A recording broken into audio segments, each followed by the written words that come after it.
বহরমপুর শহর যুব তৃণমূলের সভাপতি পাপাই ঘোষের ঘনিষ্ঠ অসীম সরকারের বাড়ি থেকে আগ্নেয়াস্ত্র সমেত বিপুল পরিমাণে গুলি বাজেয়াপ্ত করেছে বহরমপুর থানার পুলিশ।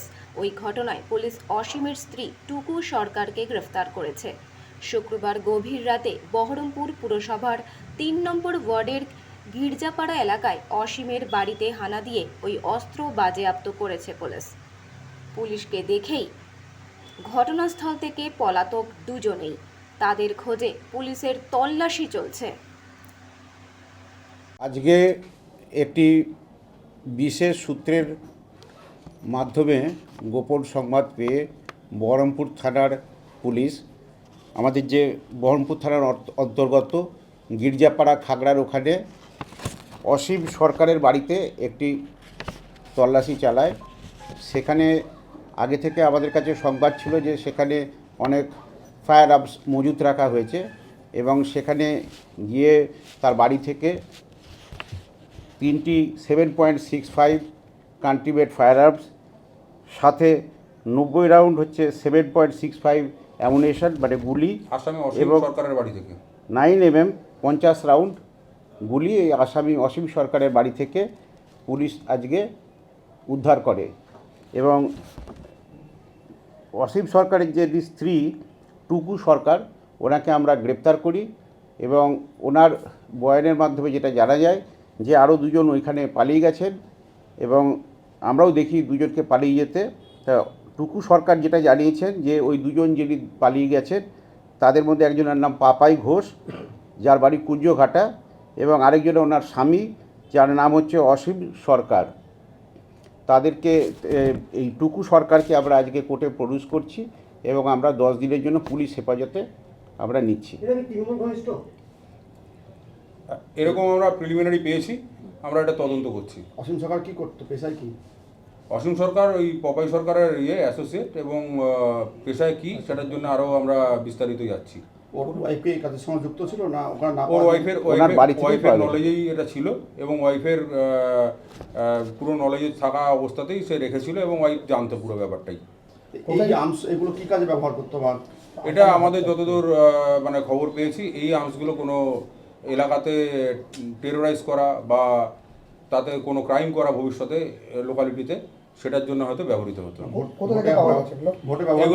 এগুলো আসামি অসীম সরকারের বাড়ি থেকে পাওয়া গেছে। আর এইগুলোর ভিতরে যেগুলো আছে ডেসক্রিপশানটাগুলো আমি বলে দিই। যেগুলো আছে সেগুলো কন্ট্রাব্যান্ড আর্মসের মধ্যে পড়ছে। তার মধ্যে 3টে পিস্তল পাওয়া গেছে, যেগুলো ইম্প্রোভাইজ পিস্তল 7.65, 4টে কার্টিজ পাওয়া গেছে, 90 রাউন্ড আমাদের 7.65 মিলিমিটার বোরের ইয়ে পাওয়া গেছে, কার্টিজ পাওয়া গেছে। ওটা ইয়ে পাওয়া গেছে, কি বলে, না ম্যাগাজিন পাওয়া গেছে।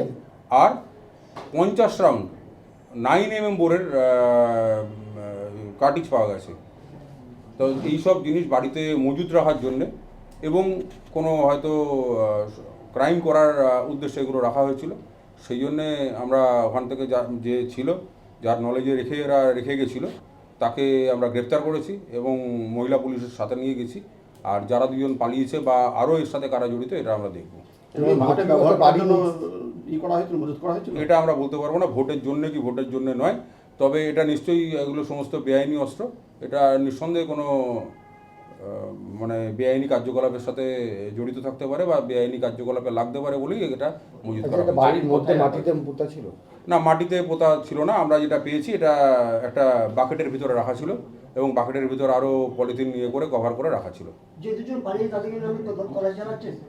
হ্যাঁ, যে দুজন পালিয়ে গেছে তাদের জন্য নিশ্চয়ই তল্লাশি চালানো হবে এবং ভবিষ্যতে আরও কিছু তথ্য হলে আপনাদের সামনে আমরা রেখে দেবো। মহিলা কাজের সাথে যুক্ত কি যুক্ত না, এটা ভবিষ্যতে আমরা তদন্ত করে বলতে পারবো। কদিনের পুলিশ কাস্টডি চাই? আমরা 10 দিনের পুলিশ কাস্টডি চাইছি। স্যার কিছু বলবেন? স্যার, যারা পালিয়ে গেছে তাদেরকে খোঁজার চেষ্টা করছেন নাকি? হ্যাঁ, যারা ধরা পড়েছে তাদের মধ্যে কি পূর্বে কোনো মামলা আছে? একজনই ধরা পড়েছেন, টুকু সরকার ধরা পড়েছেন। এর বিরুদ্ধে মামলা আছে কিনা আমরা দেখছি। আর পপাই ঘোষের এগেনস্টে পূর্বে মামলা আছে, সেগুলো আমরা লিস্ট করছি, পুরো লিস্ট আপ করছি। আরও দেখছি যে যার বাড়ি মানে অরুণ সরকার, ডাকনাম পুচু, তার বাড়িতে তার এগেনস্টেও কোনো মামলা অতীত হয়েছে কিনা সেটা আমরা দেখে নিচ্ছি রেকর্ড থেকে।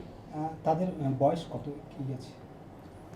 যিনি অ্যারেস্ট হয়েছেন টুকু সরকার, ওনার 33 বছর বয়স, আর ওনার স্বামী অসীম সরকার, ওনার বয়স 37-38-এর মতন হবে, আর পাপাই ঘোষের 40-42 এরকম হবে।